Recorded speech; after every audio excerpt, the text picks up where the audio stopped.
Ini orang masuk 70 tanpa hisab, tanpa azab. Itu mereka amalannya dulu berhisab. Jadi mereka menghisap dirinya sebelum nanti dihisap. Makanya ketika mereka masuk ke alam sana, 70.000 ini tidak dihisap lagi oleh Allah Subhanahu wa ta'ala. Terus gimana kita supaya jadi bagian orang yang masuk surga juga tanpa dihisap, tanpa azab? Baik, walaupun tadi sudah dibuka dengan Al-Quran, mari kita membaca kembali surah Al-Fatihah. Semoga Allah membuka akal pikiran kita semua. Al-Fatihah. A'udzubillahi Bismillahirrahmanirrahim. Iyyaka na'budu wa iyyaka nasta'in. Shiratal ladzina an'amta 'alaihim. Saya mentalkin itu sesuai ahwal kolbu saya, keadaan di kolbu. Jadi nanti kalau itu nggak datang, berarti kita muhasabah aja, nggak ada talkinnya ya.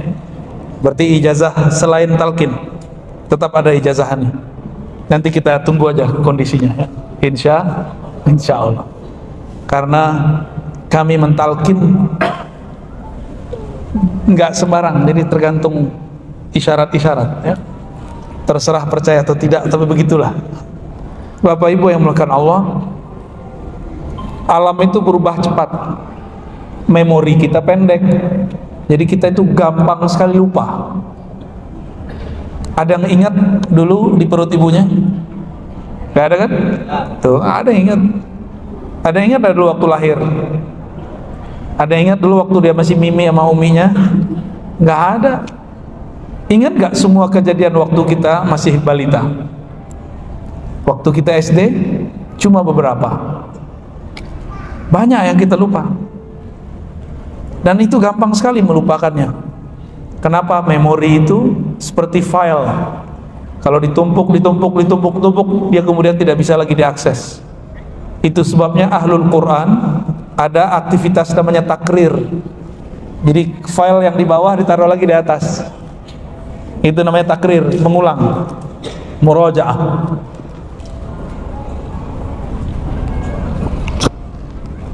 Ada yang ingat gak dulu ketemu Allah? Tanya Ustadz aja lupa. Ustaz, nggak ingat kan dulu ketemu Allah? Tuh nggak ingat.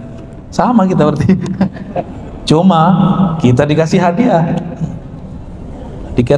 dikasih pertemuan-pertemuan yang lain yang membuat kita ingat yang baru. Sebelum kita ke alam ini, kita dulu sudah ada. Sebelum ke sini. Jadi Bapak Ibu ini, kitalah yang disebut makhluk asing, alien bahasa Inggrisnya.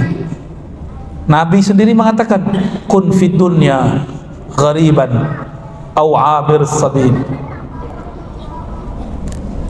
Jadilah di dunia ghariban. Ini anak kecil dipisah, Pak. Nah, dipanggil bapaknya, panggil. Nah, dipisah nanti baru bisa diem tuh. Jangan dilarang, tapi dipisah. Kun fid dunya ghariban, jadilah di dunia gharib. Apa arti gharib? Gharib orang asing. Karena memang kita asing. Jadi ruh itu mendarat di janin. Tubuh ini sebenarnya adalah kendaraannya. Ya.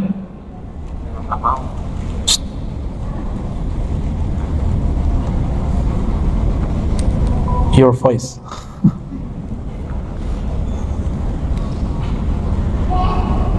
Kun fid dunya ghariban. Jadi tubuh kita ini cuma kendaraan, Pak. Bapak punya motor, punya sepeda, punya mobil, rusak mulu, ditinggal nggak? Bener. Kalau mobilnya rusak ditaruh di mana? Bengkel. Kalau nggak bisa jalan lagi diapain?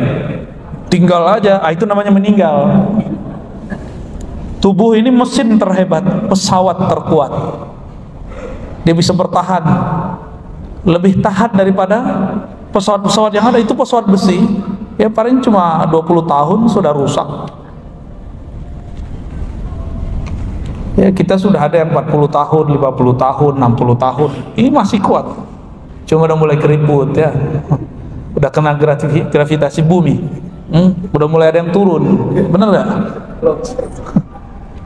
Dulu sih naik ke atas, sekarang udah mulai turun. Oke. Sudah mulai sadar belum? Jadi tubuh ini kalau dia sudah rusak onderdilnya, itu ruh akan pergi. Karena ruh sedang mengendarai. Cuma sayang, kadang-kadang ruh ini tidak sadar-sadar juga. Maka Nabi mengatakan dalam sebuah hadis yang masyhur, cuma sayang tidak dibaca full. Diriwayatkan oleh Imam At-Tirmizi dalam Sunan At-Tirmizi dengan kualitas hadis hasan.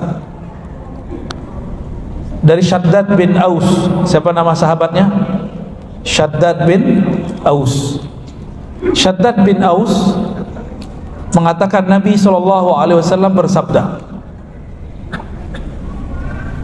Al-kaisu man dana nafsah wa amila lima ba'dal maut wal ajiz man atba'a nafsahu hawah wa tamanna 'ala Allah. Rawahu Tirmidzi wa qala haditsun hasan. Al-kais, kais bahasa Arab artinya orang cerdas, orang pinter. Orang yang cerdas itu mandana nafsah. Dana yakni hasaba nafsah. Dana artinya bukan dana bahasa Indonesia, ya, sukadana ya. Mandana pakai alif, dana nafsah. Orang yang menghisap dirinya, yang menghitung salah dirinya, bukan menghitung salah orang lain. Kita sukanya nyari kesalahan siapa? Ya, salah orang lain ya. Apalagi di depan ini ada Pak pejabat nih, pasti pikirnya nih. Mikir kesalahan orang mulu. Kapan kita mikir salah kita sendiri? Ini bukan belain Pak Sekda, bukan. Ya Pak Wakil ya. Apalagi ada Pak Polisi, Pak Tentara nih. Ini Bapak Ibu tuh taunya polisi kan cuma di tepi jalan ya, lalu lintas. Enggak, polisi itu ngurusin lebih hebat dari itu. Lalu lintas itu salah satu aja. Ngurusin teroris. Ini kalau nggak ada nih, udah ada bom di mana-mana nih Pak. Alhamdulillah nggak ada ya. Alhamdulillah. Cuma dipolitisasi. Ya jadilah seperti sekarang, orang benci kepada pemimpinnya sendiri. Dan memang itu kabar Allah di akhir zaman. Kabar Nabi Muhammad SAW, kata beliau, di akhir zaman nanti jarang sekali pemimpin dicintai rakyatnya. Maka kita bisa undur kiamat. Caranya doakan pemimpin. Mau nggak ngundur kiamat? Mau cepat-cepat kiamat? Ayo kita benci aja mereka-mereka ini ya. Ya tengkar dulu kita sama mereka. Al-kais, orang yang cerdas itu, orang yang bijak itu, orang yang menghitung kesalahan dirinya. Wa amila lima ba'dal maut. Lalu dia mempersiapkan diri untuk masa setelah ruhnya berpisah dari badan. Bapak Ibu coba tanya orang yang bekerja, suaminya kah, temannya kah, bahkan diri kita sendiri, untuk apa kita bekerja? Untuk apa kita nabung? Untuk masa tua, benar? Benar nggak? Kenapa orang numpuk-numpuk duit, beli tanah di mana-mana, investasi, ingin hidup enak di masa tua, benar ya? Tapi dia jamin nggak dia hidup sampai tua? Banyak yang investasi, banyak yang menumpuk, mati sebelum menikmati. Makanya di hadis itu dikatakan orang cerdas itu bukan yang numpuk duit, bukan. Orang cerdas itu yang memanfaatkan nikmat hari ini untuk persiapan masa depan. Duit yang ditanam di tanah jadi tanah dia. Duit yang ditanam jadi bangunan jadi rongsokan dia. Jadi pesawat, mobil, jadi rongsokan semua. Tapi kalau ditanam jadi amal, jadi sedekah, jadi hadiah, maka dia naik. Pilih mana? Kalau kita ingin hidup enak di masa tua, kita nabung. Pengen hidup enak nggak di alam kubur? Beneran? Sedekah dong. Udah sedekah belum hari ini? Udah senyum belum hari ini? Tabassumuka fi wajhi akhika sadaqah. Senyummu sedekah. Kok bisa sedekah? Ternyata sedekah itu intinya bukan materi. Idkhalus surur ila ghairina. Sedekah itu intinya membuat orang senang. Senang dikasih duit kan? Senang. Senang disenyumin nggak? Kalau yang senyum genderuwo, tau nggak?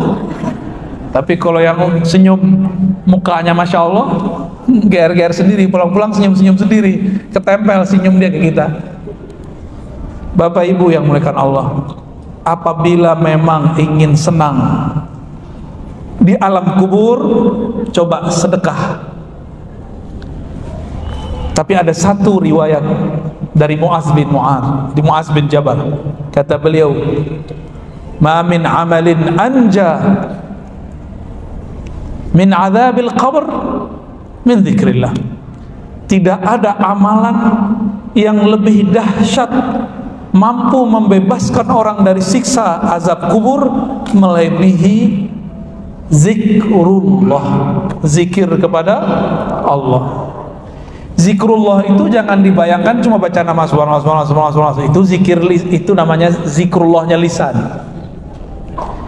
Zikirnya mulut senyum, zikirnya lidah kata-kata yang baik, zikir telinga mendengarkan yang bagus-bagus, yang merdu-merdu Al-Quran, zikirnya mata memandang kepada yang halal, zikirnya harta bersedekah. Jadi bersedekah itu dia zikir, dia berzikir. Coba rasain, kita kalau bersedekah lalu orang mengatakan semoga engkau diberkahi Allah, kita bergetar, ada rasa bergetarnya. Dulu saya dititipi oleh salah satu lembaga zakat untuk memberikan santunan satu orang aja, penggali kubur. Tahu penggali kubur? Yang bakal gali kubur kita nanti. Itu saya disuruh tolong anterin duit cuma 500 juta. Dikit apa banyak?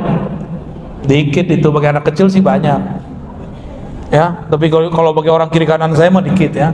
Itu batuk doang ya.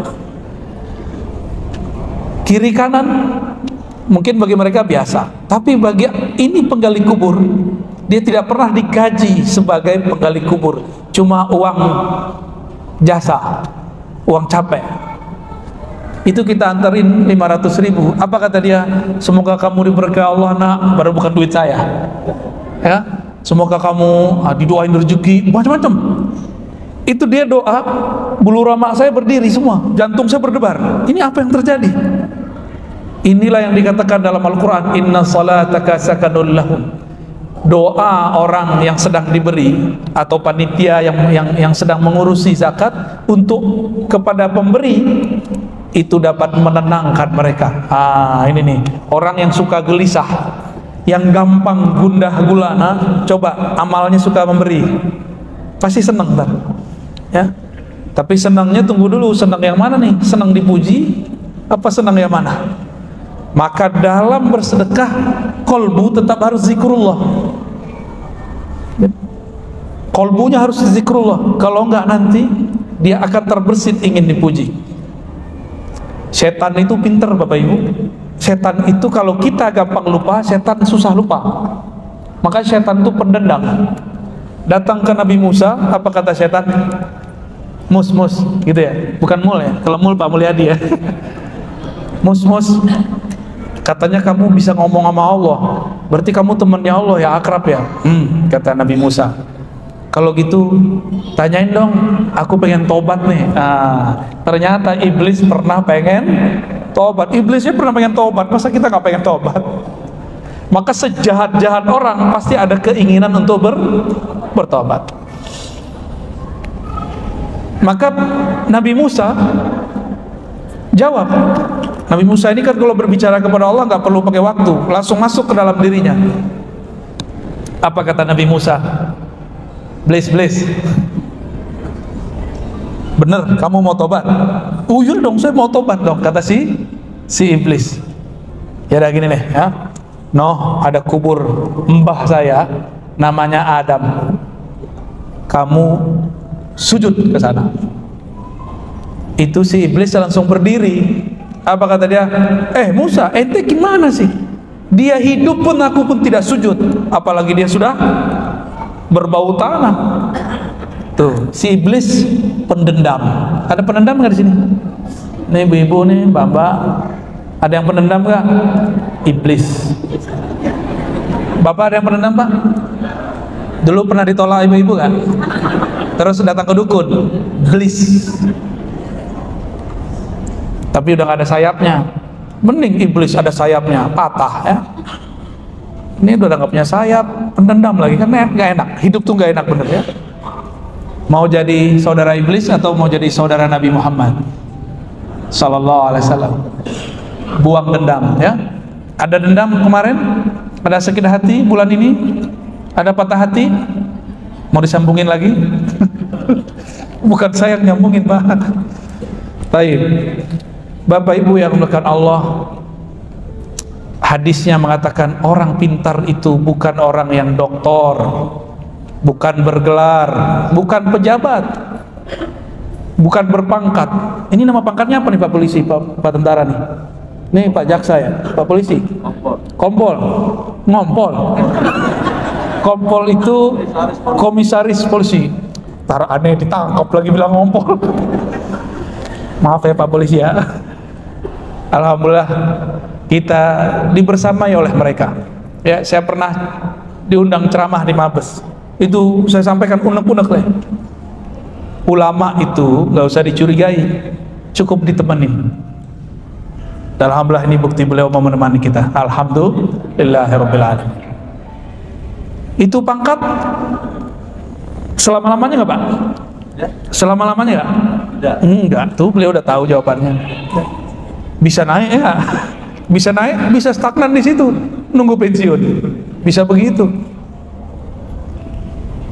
Karena orang orientasinya fisik, maka mereka menyiapkan fisik, tabungannya fisik. Tapi kalau kita ini sudah sadar bahwa di dalam dirinya ada yang bukan fisik, maka tolong dihafalkan Bapak Ibu, diri kita ada yang fisik, ada yang akal. Akal bukan fisik. Ya, ternyata kiai kita di sini teman dari temannya saya, kuliah di Dirasat. Ya, tapi badan dia sudah sangat ada kemajuan ya. Dan pelebaran. Teman saya yang di sono masih langsing-langsing aja, Ustaz. Antum makan apa sih? Makan batu. Afan ntar ya. Mumpung masih bisa dicandain. Kalau di bawah kan bisa digampar gitu. Baik. Saya kuliah biar dapat gelar doktor. Bapak Ibu lihat gak kata doktor di kepala saya? Nggak ada kan? Nggak ada. Itu Pak Polisi kalau copot baju pakai baju kaos nggak ketahuan, nggak ketahuan, kecuali buka kartunya baru ketahuan. Ya, alhamdulillah setiap hari saya dakwah ada yang nemenin Pak. Kalau nggak dari, ya mereka sukarela aja, ada yang sukarela datang. Ketika dibentak sama preman, saya bilang, kamu jangan ngaku kamu siapa.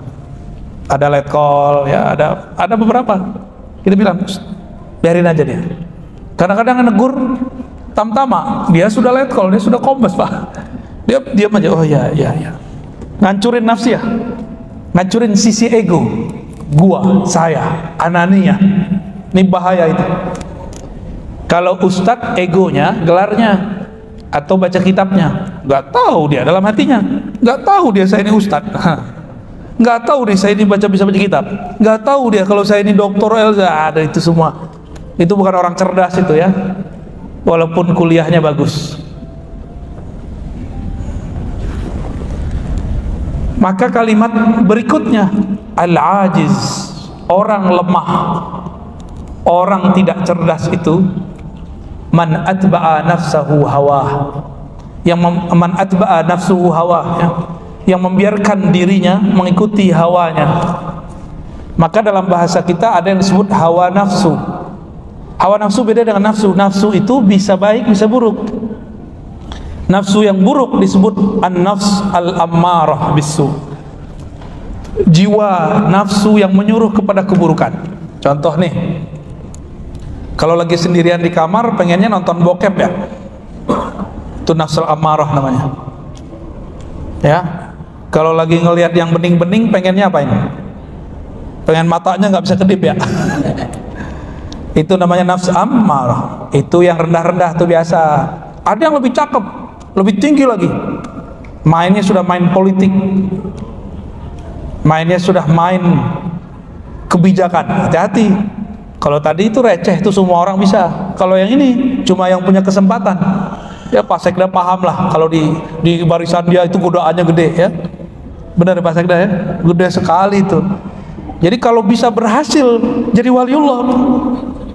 Jadi pemimpin itu jadi waliullahnya bukan dengan zikir banyak-banyak, bukan di atas sajadah jadi waliullah. Pemimpin jadi waliullah kalau dia adil amanah. Dua itu wiridnya. Ini wirid siapa?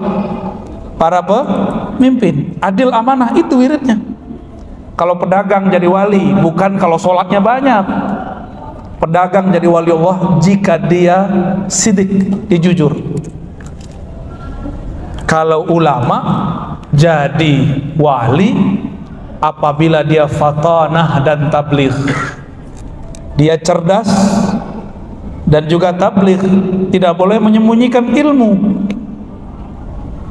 Harus memberikan kepada ahlinya, memberikan kepada yang pantas menerimanya, memberikan ketika orang siap menerimanya.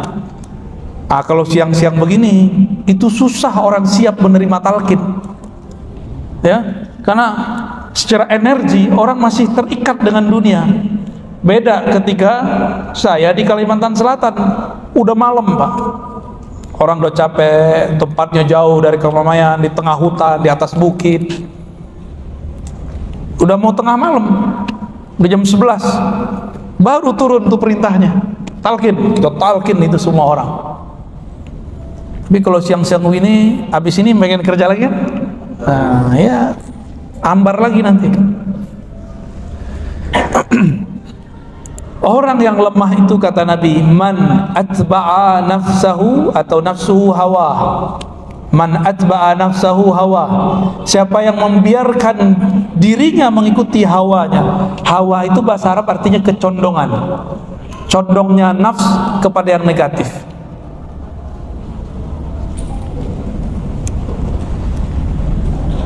Dulu waktu masih belum nikah, punya gaji 500.000 udah seneng ya.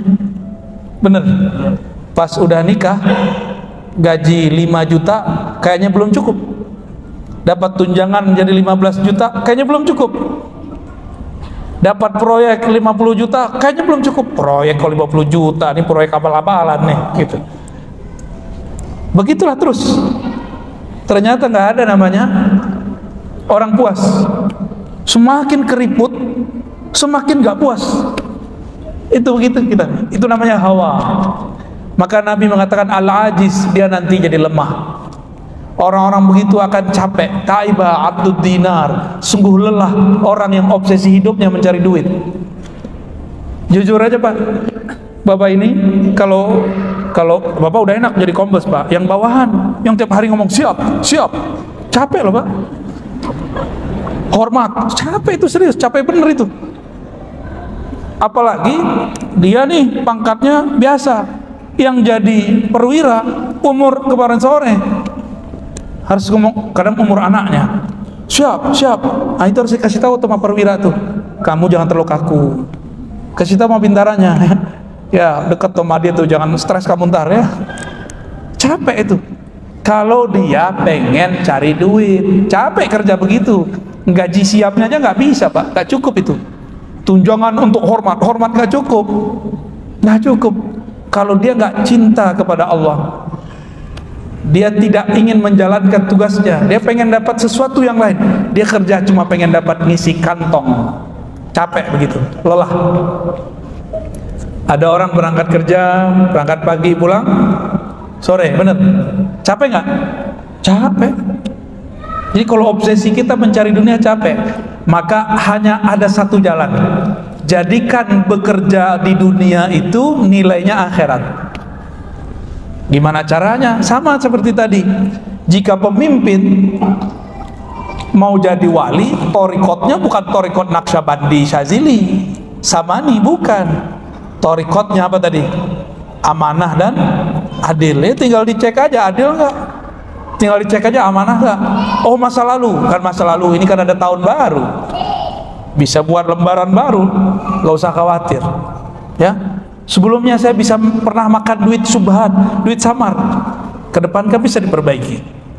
Kalau jangankan duit yang nggak jelas, dulu di masa Rasulullah, orang yang sudah lama hidup makan riba lalu tobat, kata Allah, falahu ma salaf, ya, bagi dia apa yang telah berlalu biarin. Syukur-syukur nggak ditembak sama KPK.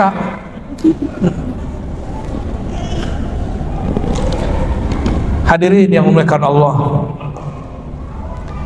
dalam satu riwayat dalam menjelaskan hadis ini, Umar kemudian berkata, hasibu qabla an tuhasabu wa tazayyanu lil aradil akbar.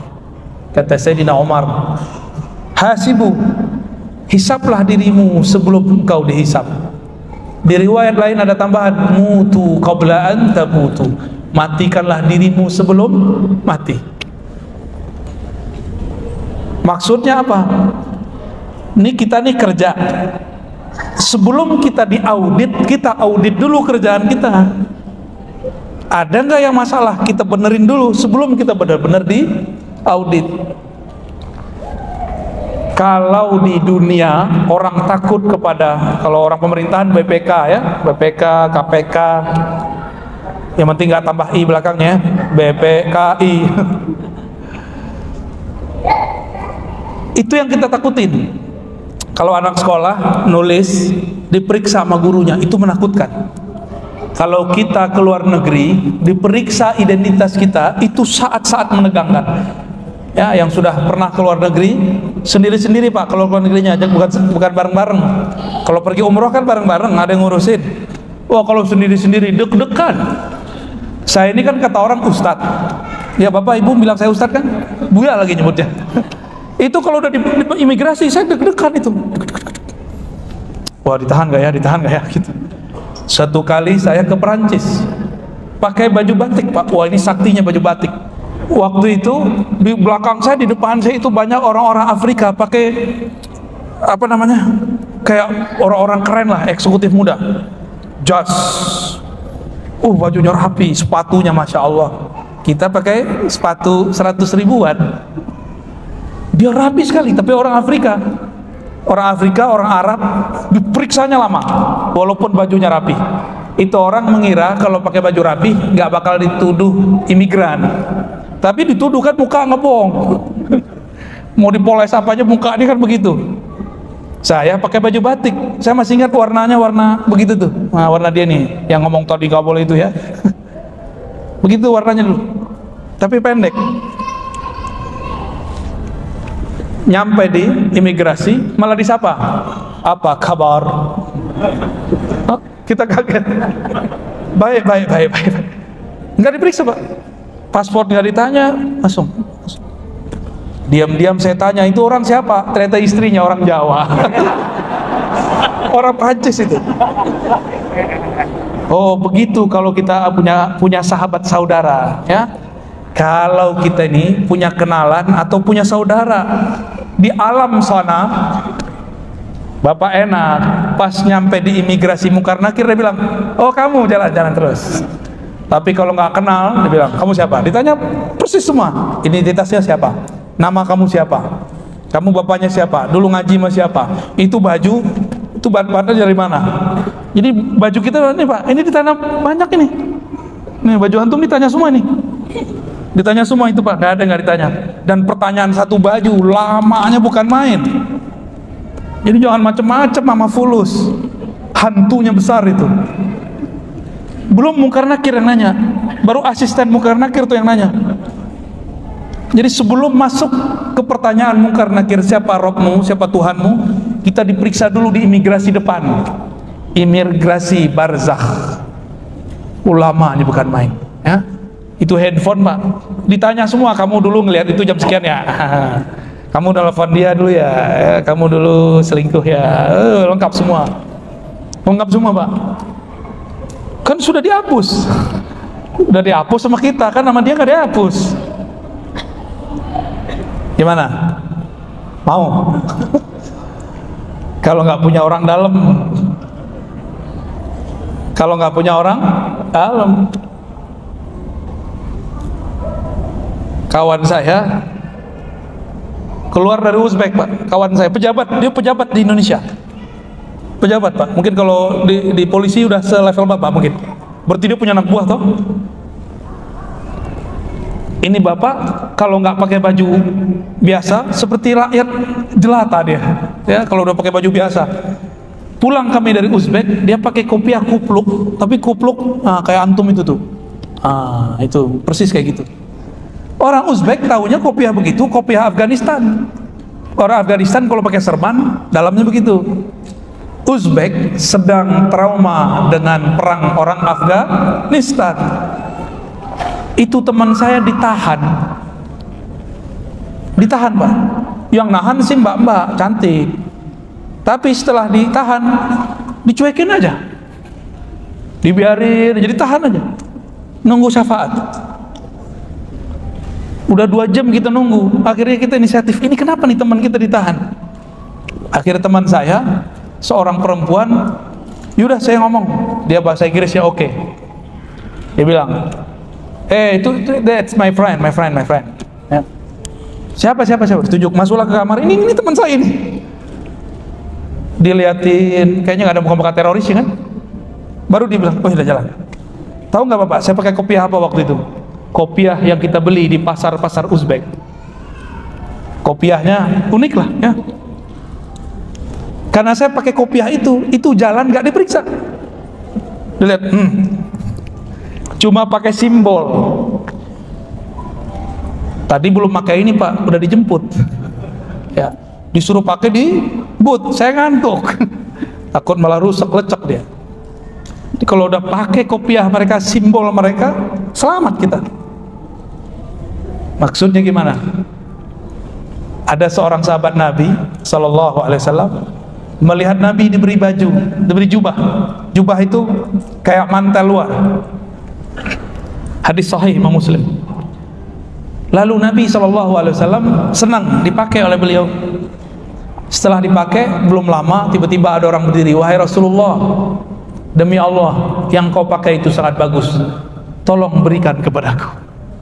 Akhirnya Nabi mengatakan, agak tarik napas panjang, baik, tunggu sebentar. Nabi pengen menyenangkan dulu orang yang ngasih. Dan ada rahasia kedua, Nabi itu bau badannya itu harum, lebih harum daripada kasturi. Nabi Sallallahu Alaihi Wasallam. Maka Nabi pakai sejenak supaya yang memberi senang, supaya harumnya pindah kepada itu baju. Lalu beliau kemudian berdiri, melipat dan memberikan kepada yang minta. Bapak jangan minta kopiah saya, ini baru dikasih nih. Itu mereka yang minta disidang oleh sahabat lain. Nabi udah pulang, disidang. Kamu apa-apaan sih? Pakai pegang-pegang leher tuh, ya. Kamu apa-apaan? Kira-kira begitu. Rasulullah itu baru make, kamu kurang ajar, nggak punya etika. Oh, digituin sama sahabat-sahabat lain. Beliau tenang aja. Yang penting baju Rasul udah mandi ya kan. Mau dihardik, mau apa, terserah ya. Lalu dia mengatakan, tahukah kalian kenapa aku mau minta jubah Rasulullah? Karena aku ingin nanti dikafani pakai jubah Rasulullah SAW. Itu sahabat nggak jadi marah. Jadi marah, mau nangis nggak kira-kira itu? Kita yang tadi mau marah, jadinya mau nangis. Tahukah engkau, itu jubah yang dipakai Rasulullah sekarang di tangan saya. Saya sudah mau dekat kepada kematian. Aku ingin dibalut dengan pakaian Rasulullah Sallallahu Alaihi Wasallam. Kalau kita ini sudah pakai simbol-simbolnya Nabi, kira-kira nanti gimana? Bakal ditanya mungkar nakir kan? Nggak bakal, ya, nggak bakal ditanya. Masuk satu kantor, nggak punya kartu, boleh masuk nggak? Masuk kantor nggak punya kartu, bisa masuk nggak? Nggak bisa. Tapi kita masuk sama Pak Kombes, bisa nggak? Bisa. Saya bukan PNS kan, saya bukan PNS Bapak Ibu, saya dosen tapi tidak mau jadi PNS. Kalau masuk kantor mesti pakai fingerprint baru kebuka pintunya, atau harus pakai kartu, kalau nggak diusir Mas Satpam. Tapi kita masuk sama Pak Sekda, kira-kira berani nggak Satpam musir? Nggak berani. Waktu kita ke Kucing, Sarawak, itu lift pejabat sama orang biasa dibedain. Saya bukan pejabat, saya orang biasa, tapi diundang oleh pejabatnya. Masuk liftnya lift pejabat, nggak ngantri sama orang. Ini bahasa-bahasa majazi. Di dunia begitu, di sana juga sama. Inilah yang kita sebut syafaat. Ya, kita sebut apa? Maka berkenalanlah, bermajlislah dengan orang-orang yang kenal kepada Allah. Gak cukup soleh, kenal kepada Allah. Kalau udah kenal sama Allah, berarti orang-orangnya Allah, ahlullah. Kalau sudah kenal Allah, maka siapapun di lingkaran orang kenal Allah itu dijaga oleh Allah Subhanahu wa ta'ala. Kalau di hadis Nabi, versi ahli hadis, ini versi ahli hadis sama ahli rohani beda dikit. Kalau versi ahli hadis, sab'una alfan min ummati yadkhuluna al-jannah bighairi hisabin wala adab. Hadis Bukhari. Ada 70.000 umatku yang masuk surga tanpa hisab dan azab. Saya yakin muka-muka kayak kita ini nggak ada yang masuk ini ya. Nggak ada Pak, nggak masuk satu pun nggak ada. Serius. Apalagi yang di depan-depan saya ini nggak ada. Bukan nafsu semua. Termasuk saya Pak. Kita nggak ada yang pantas jadi 70.000 itu. Sahabat Nabi 124.000 udah nggak masuk semua. Berarti kalau dari kalangan sahabat ada 70.000 tanpa dihisap, sisanya mana? Sisanya dihisap.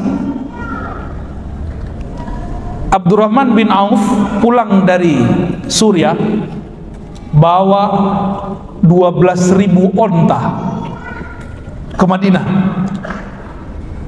Aisyah dengar, baru Aisyah paham, oh ini yang Nabi dulu omongin ya. Kata Nabi dulu waktu hidup, itu Ibnu Auf saya lihat di akhirat ngesot. Tahu ngesot Pak? Bukan suster ngesot, abang ngesot. Nyapu lantai badannya susah sekali jalannya. Bahkan yamshi ala sadri, dia jalan itu pakai dadanya. Disampaikanlah oleh murid Aisyah kepada Abdurrahman bin Auf. Apa kata Abdurrahman bin Auf? Kalau begitu semua yang aku bawa dari Syam 12.000, di riwayat Abu Nuaim 10.000, di riwayat lain ada yang berkurang ada yang bertambah, saya sedekahkan ke Baitul Mal. Dulu begitu beliau ya. Terus yang dilihat Nabi berubah gak? Berubah, karena takdir orang itu ada banyak cabangnya. Jadi takdir kita ini banyak cabangnya Bang. Ini kalau para pejabat ini ada takdirnya minimal ada 2. Pensiun dengan bahagia atau masuk penjara. 2 aja.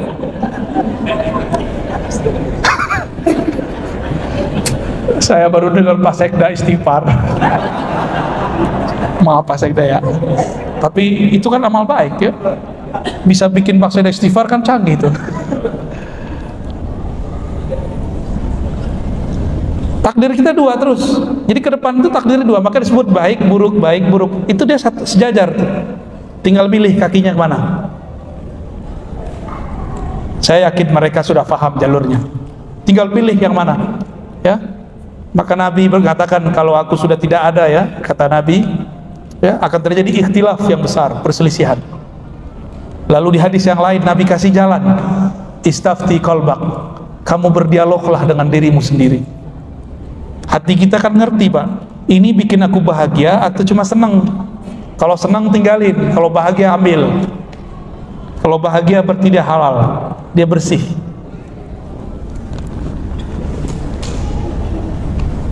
Sayyidina Umar mengatakan tadi apa? Hasibu qabla an tuhasabu. Ini orang masuk 70 tanpa hisab, tanpa azab. Itu mereka amalannya dulu berhisab. Jadi mereka menghisap dirinya sebelum nanti dihisap.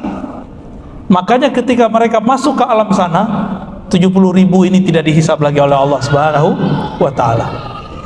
Terus gimana kita supaya jadi bagian orang yang masuk surga juga tanpa dihisab, tanpa azab? Ya, kalau di hadis dikatakan ciri-ciri mereka bertawakal kepada Allah, tidak minta diruqyah, tidak minta diobat secara ekstrim, tawakalnya tinggi. Wa ala rabbihim yatawakkalun. Jadi 70.000 itu makomnya disebut makom tawakal. Apa arti tawakal? Berserah diri kepada Allah. Itu satu makom. Jadi ada rahasianya. Di bab makom tawakal ada 70.000 orang tanpa hisab dan kan ada makom yang lain, namanya makom syukur. Di bab syukur, jadi kita ini dipandang oleh Allah tergantung rohani kita milih yang mana, bab tawakal atau bab syukur. Ada lagi bab sabar, pilih mana? Kaya bersyukur, miskin sabar. Ayo, nggak ada yang mau miskin, Pak. Gimana Pak Sekda? Ini rakyat nggak ada yang mau miskin. Hah? Gimana dong? Ini ada space nih 70.000 di bab sabar. Orang sabar masuk surga juga nggak pakai hisab. Kenapa? Innallaha ma'as sabirin. Allah bersama orang. Kalau bersama Allah, berani nggak mungkar nakir colek? Nggak berani dia. Orangnya Allah ini ya. Syukur. Syukur itu bukan ngomong alhamdulillah, itu mah gampang ya. Ruhut si Tompul aja yang bukan muslim baca alhamdulillah dia sama puji Tuhan. Alhamdulillah biasa, orang Arab non muslim juga baca alhamdulillah. Terus apa yang disebut syukur? Syukur itu memandang nikmat dari Allah. Itu satu. Yang kedua, memujinya. Yang ketiga, berbagi dengan pemberiannya. Nah, ini bagian akhir yang mau saya sampaikan ya. Jadi plot di bab syukur ini ada 70.000 juga sebenarnya, tanpa hisab, tanpa azab. Tapi Allah mengatakan wa qalilun min ibadiyas syakur. Sedikit sekali di antara hambaku yang benar-benar bersyukur. Orang bersyukur itu dia sholatnya bukan cari pahala.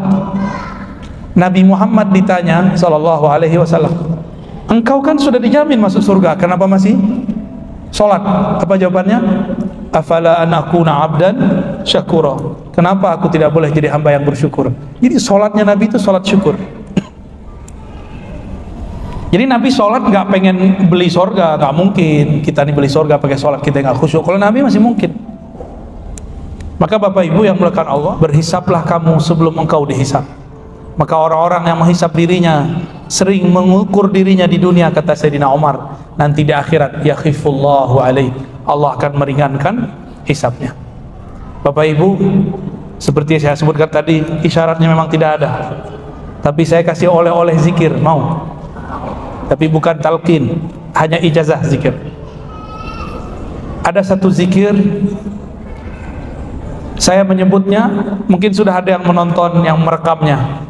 Disebut maqalidus samawati wal ard, zikir buhul langit dan bumi. Selama masih ada orang berzikir begini, maka tidak akan ada kiamat di muka bumi. Diambil dari ayat surat Asy-Syura, lahu maqalidus samawati wal ard, miliknya lah buhul-buhul langit dan bumi. Ternyata penjelasannya, setiap langit dan bumi itu ada malaikat-malaikat yang memikulnya. Malaikat ini tidak sanggup memikul langit dan bumi kecuali dia punya zikir. Inilah zikir yang mau saya turunkan. Zikirnya sudah Bapak Ibu tahu semua, cuma mungkin kaifiatnya belum dapat. Caranya pertama istighfar. Caranya pertama syahadat. Kenapa syahadat? Barangkali kita pernah kufur secara batin, pernah syirik secara rohani. Maka setiap kali zikir wajib syahadat ulang supaya zikir kita diterima di sisi Allah Subhanahu wa ta'ala. Kemudian yang kedua istighfar.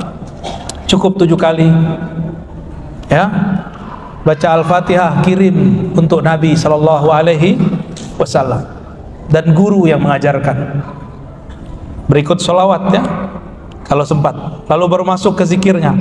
Zikir yang sudah kita hafal, subhanallah 100 kali. Bukan dibaca subhanallah, bukan, satu-satu. Subhanallah, subhanallah. Karena satu malaikat, jadi ibarat begini, di setiap tiang ada malaikat. Itu tiang ada malaikat. Malaikat bisa memikul yang ada di atasnya. Itu karena dia punya zikir yang diberikan oleh Allah. Satu malaikat zikirnya cuma satu aja. Subhanallah, subhanallah, sampai kiamat. Si malaikat tetap zikir kalau di bumi ada orang yang berzikir. Jadi kita kayak nemenin mereka zikir. Kita temenin mereka zikir. Syukur-syukur kalau Allah izinkan kadang-kadang ruh kita diperjalankan Allah, kita dengar ada yang berzikir. Terus ini subhanallah apa tadi, subhanallah 100. Yang kedua alhamdulillah 100. Allahu akbar 100. Terus la ilaha illallah 100. Ada tambahannya. Jadi ternyata yang memikul itu ada 4 tiang, dan di masing-masing tiang ada 2 malaikat besar dan tentara-tentaranya, bahkan lebih. Masing-masing punya zikir sendiri. Tapi semua itu ngikut yang di tengah. Yang di tengah itulah hamba Allah, wali Allah. Zikir hakikat dalam dirinya, la haula wala quwwata illa billah. Itu dia. Disebut juga ini zikir kanzul jannah. Apa arti zikir kanzul jannah? Zikir investasi surga. Kalau nggak ngerti investasi bumi, yaudah investasi surga aja lah, ya. La haula wala quwwata illa billah. Tiada daya dan upaya kecuali dengan Allah Subhanahu wa ta'ala. Baca 100 juga. Udah berapa tuh? Udah berapa? Oke. Itu adalah hakikatnya Rasulullah. Jadi la haula wala itu hakikatnya Rasulullah. Rasulullah itu batinnya adalah la haula wala quwwata illa billah. Dari mana kita tahu? Dari surat At-Taubah ayat terakhir, fa in tawallau faqul hasbiyallahu la ilaha illahu alaihi tawakkaltu wa huwa rabbul arsyil azim. Jika mereka berpaling, maka katakanlah cukuplah Allah. Hasbi Allah itu pasangannya la haula wala quwwata illa billah. Maka setelah la haula wala, baca hasbunallah 7 kali. Bentar ya.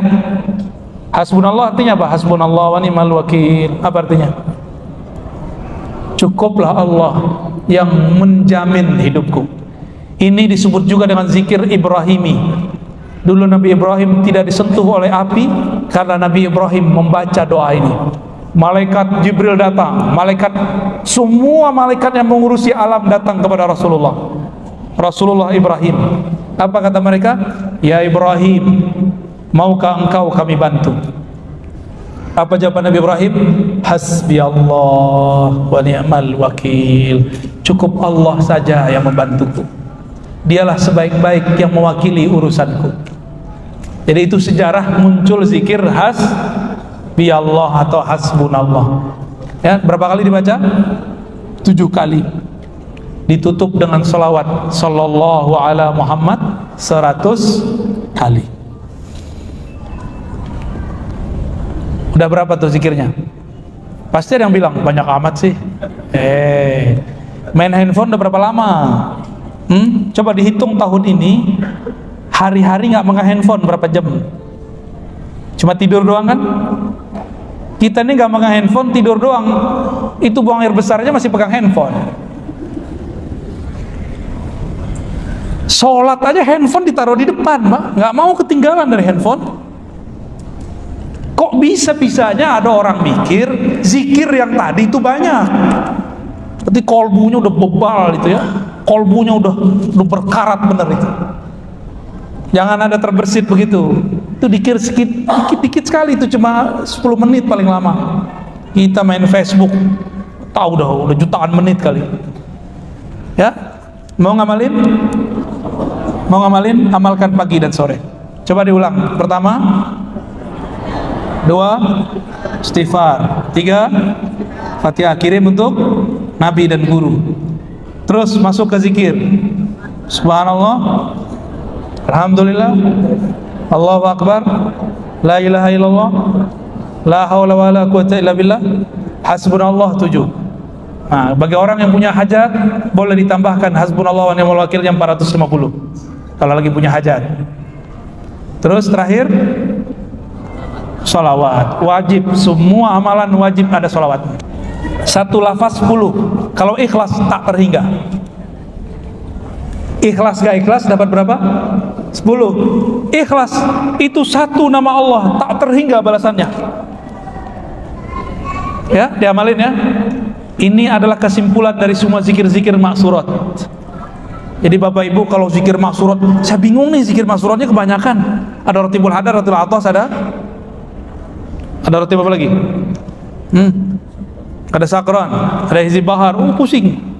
Ada zikir pagi sore, kata yang nulis zikir pagi sore, baca selain itu bid'ah. Ya, pusing kan? Nah ini zikir langsung dari Quran, langsung dari sunnah, langsung dari Nabi Sallallahu Alaihi Wasallam. Cuma sayang jarang diamalkan. Tapi ada rukhsahnya. Tapi jangan sering-sering diambil ya. Kalau lagi sakit, lagi sibuk, cukup dibaca 10. Ya, tuh rukhsahnya. Ya, Pak Sekda lagi asik apa keluar nih nemenin Pak Bupati, nggak mungkin zikir banyak-banyak, kan ditanyain mulu, ditelepon mulu, bener? Ya udah zikirnya 10 sembari jalan aja Pak.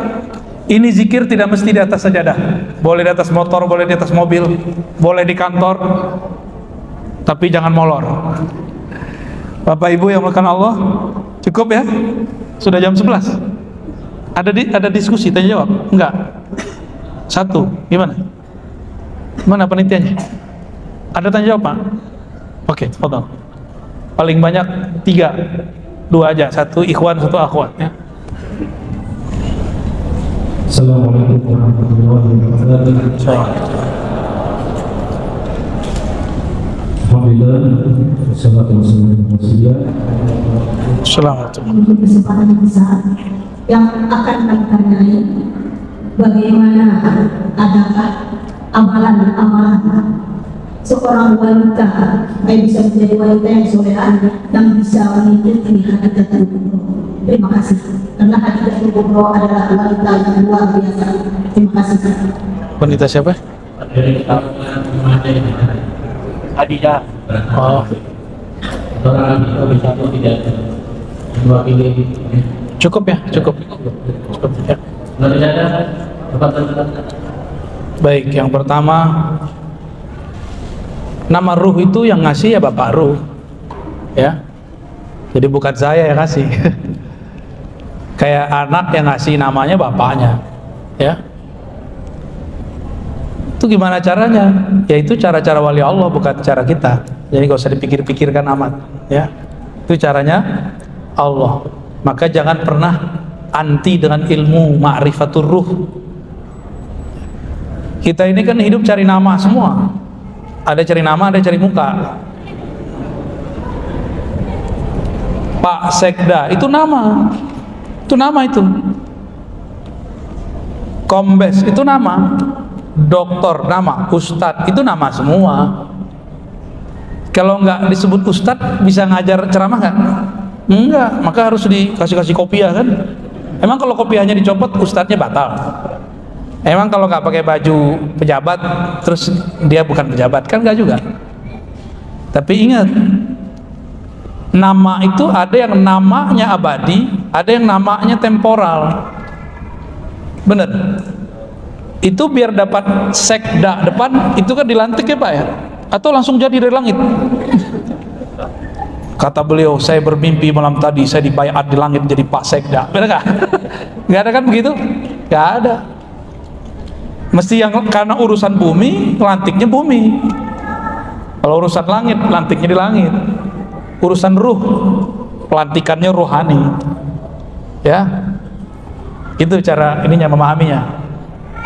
Jadi kalau kita nggak nyampe ke ilmu itu, percaya aja, nggak usah mengingkari. Karena kata Imam Junaid, tasdiq ulumina wilayatun sughra. Kamu percaya saja dengan ilmu tasawuf, ilmu ruh, ilmu ma'rifatullah, itu sudah wali kecil. Wali kecil berarti sudah ditemenin Allah. Cuma ya kecil, mau kecil bagaimana lagi ya.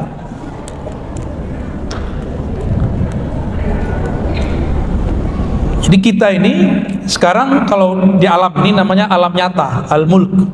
Ada alam malaikat, malakut, ada alam jabarut, terus ada. Nggak mungkin masuk ke sana kalau nggak punya nama-nama di situ. Tadi saya buat ilustrasi, kalau kita nggak punya kartu nama kan nggak bisa masuk kantor. Tapi bisa, kita masuk sama yang punya kantor. Maka bagi yang belum mendapatkan nama ruh, banyak-banyak aja sholawat, ya, karena yang menguasai wilayah sana nanti itu beliau. Jadi orang-orang kalau kenal Nabi, banyak sholat ke Nabi, walaupun belum punya nama nanti dikasih di sana. Nabi sendiri yang ngasih, Sallallahu Alaihi Wasallam. Ya, kalau sekarang kan pakai perantara wali, dan walinya cuma satu di dunia yang bisa begitu, yang bisa kasih nama ruh itu. Dan itu bukan saya kan wali murid. Kita cuma menjelaskan metodologinya biar diterima oleh akal kita. Kan akal kita suka nanya maksudnya apa sih, ya. Dalilnya secara Al-Quran kita jelaskan, secara hadis kita udah sampaikan, tinggal dalil rohaninya yang belum, ya. Jadi banyak-banyak sholawat, insya Allah nanti dikasih nama langsung oleh Rasulullah Sallallahu Alaihi Wasallam. Tapi lama, ntar di alam sana, sengsara dulu di alam barzakh. Kalau sudah punya nama ruh enak, ya. Itu ya, mungkin cuma beberapa itu yang boleh saya jawab, ya. Tadi ibu bilang apa? Khadijah, ya. Gimana mau jadi Khadijah? Gak sanggup ibu, gak akan sanggup. Khadijah itu harta dia jadikan untuk modal berjuang Rasulullah. Mana ada ibu-ibu yang sanggup begitu? Gak ada yang sanggup. Jangan minta jadi Khadijah deh, jadi Aisyah aja lah. Kalau jadi Aisyah kan boleh cemburu. Ya, jadi Aisyah aja bu, ibu boleh cemburu. Kalau Ummu Salamah aja cemburunya nggak begitu. Zainab aja cemburunya biasa aja. Yang pencemburu itu Sayyidatuna Aisyah. Makanya Nabi seneng, asik sama Aisyah itu. Nabi merasa muda lagi. Pengen muda gak? Cari Aisyah baru ya. Pak Sekda aja udah ketawa-ketawa nih. Udah pasang, wah bahaya. Pasang kuda-kuda. Istri-istri Rasulullah itu manusia. Maka di rumah tangga Rasulullah terjadi kegiatan, kondisi polemik seperti manusia. Suami istri walaupun sudah puluhan tahun, belasan tahun, masih tengkar nggak? Ya masih tengkar. Rasulullah juga begitu. Apalagi istrinya banyak. Kalau bisa ngadepin perempuan satu, bisa ngalahin laki-laki 10 pak. Maksudnya gimana? Ribet berhadapan dengan makhluk yang sangat halus hatinya. Ibu-ibu ini kan makhluk halus. Ribet bener. Ini aja kayaknya wajahnya tegar, ya enggak. Kena dikit kolbunya udah kelepak. Ribet, nggak mau lepas pak. Bapak keluar kota. Ini aneh. Kalau si istri cintanya fulus, suaminya keluar kota cari duit, nggak apa-apa sama dia. Giliran pengajian di masa lain. Tuh hati-hati ibu ya. Ibu-ibu, saya udah menyaksikan banyak perempuan suaminya keluar kota sebulan dibiarin. Padahal dia keluar kota nggak tahu keluar rumah orang dia. Ya, punya lagi di sono, dicuekin aja. Tapi giliran suaminya ikut taklim, pulang jam 12 malam diomelin, kamu nih jarang di rumah. Jangan gitulah ya. Pengen suaminya nongkrong di majelis atau nongkrong di kafe? Beneran? Please biarin suaminya ngaji ya. Pak polisi ini kita udah tahan nih, anak buahnya bapak nih kita udah tahan nih dari kemarin, nemenin kita terus. Untung pulang nggak kemarin? Ini yang khidmat sama kita, kadang seminggu nggak pulang, ya. Kadang 5 hari, udah biasa. Walaupun pulang-pulang diomelin juga, ya. Alhamdulillah, saya udah ngelewatin itu pak. Oh dulu berat. Dulu kita keluar penelitian, kalau di kampus kan penelitian, dibiarin karena pulang bawa duit. Tapi pas kita ngaji, dimasalahin, kamu nih ninggalin aku mulu. Manja sih, cuma nyebelin. Jadi kalau suami suka majelis, ibu kasih kebebasan, ya. Kata ibu-ibu satu lagi, ntar majelisnya majelis ta'adud, tau nggak majelis ta'adud? Itu rahasia dah ya. Baik. Jadi yang ditiru itu pengorbanan semangat Khadijah, boleh. Tapi nggak akan kuat menjadi beliau. Terus amalnya apa? Amalnya tasdik, cinta. Tasdik itu percaya. Percaya nggak sama laki sendiri? Kan kita ini suka curiga. Sayyidatuna Khadijah, dia percaya sama suaminya. Tasdik dia. Maka ketika Nabi galau, apa kata dia? Wahai suamiku, apa yang kau galaukan? Malah dikuat-kuatin. Yang datang kepadamu pasti bukan setan, pasti bukan jin, tapi yang datang kepadamu pasti utusan Allah. Kenapa? Engkau suka menjaga amanah. Kalau ada tamu, engkaulah yang menyambut. Jika ada orang susah, engkaulah yang urus. Orang baik sepertimu tidak mungkin disia-siakan Allah. Itu kalau istri yang benar. Dikuatin suaminya kalau suaminya sedang galau. Ini nguatin suaminya untuk hal-hal yang fulus-fulus doang. Ini enggak.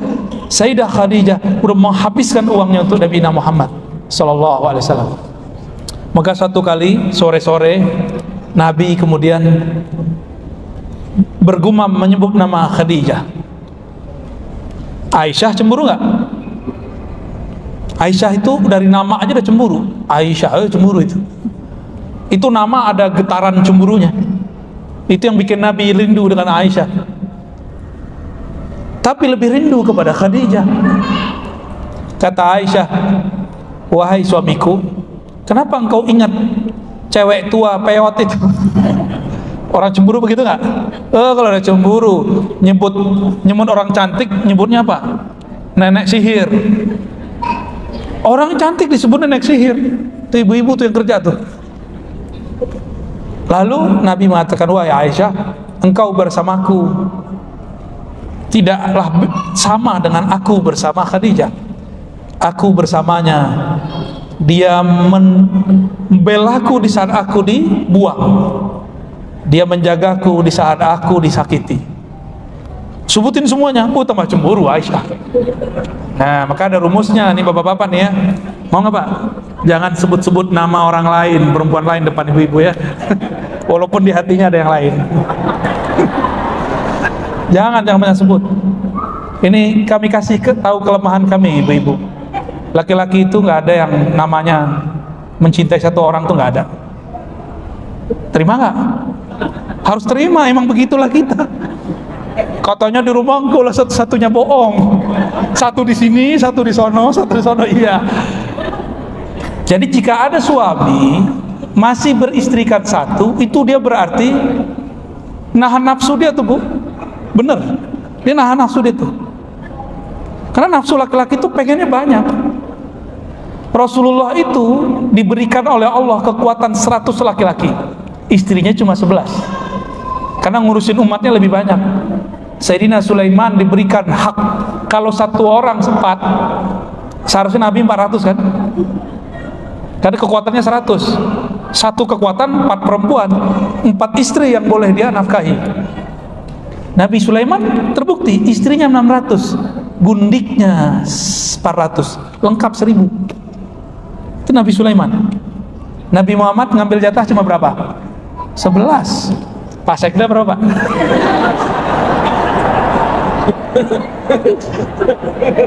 Sekarang doang bisa candain, nanti udah gak bisa canda saya. Bapak Ibu yang melekan Allah, dulu di zaman Rasulullah, habis ini kabur kayaknya nih. Maaf Pak Ustadz, ada tugas. Di zaman Rasulullah, Sayyidina Anas mengatakan, akramuna aktsaruhum azwaja. Orang paling keren, paling top di zaman kami, cowok yang banyak bini. Di zaman Anas bin Malik. Kalau sekarang kan beda. Sekarang tergantung, itu pilihan hidup ya. Jadi laki-laki kalau dia sudah memilih satu, ibu jangan kemudian kata-katain lagi ya. Sebenarnya suami-suami itu bukan satu itu karena setia, karena takut. Betul Pak Komes ya? Jadi suami itu satu doang, itu bukan karena dia setia, dia takut dia sama ibu. Atau takut jabatannya copot, mungkin kode etik jabatan, ya kan? Makanya nggak enak jadi PNS. Mau nikah sidang dulu. Allahumma sholli ala sayyidina Muhammad. Mohon maaf ya Bapak ya, saya candanya mungkin berlebihan. Saya harus menghisap diri saya sendiri juga ya. Bapak Ibu yang melakukan Allah, menjadi orang baik itu nggak usah ribet. Mulailah dari dialog dengan diri. Amalkan apa yang didengar walaupun sedikit, lalu istiqomahkan. Ini nih zikir pagi, start sore kan udah mulai bisa zikir. Besok zikir lagi. Begitu terus, jadikan habit. Ketinggalan ganti di waktu lain.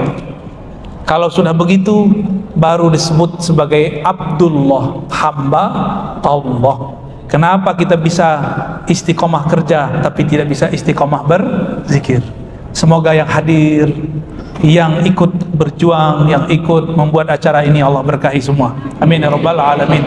Untuk kita semua yang hadir, mari kita saling berkirim Al-Fatihah. A'udzubillahi minasyaitonir rajim.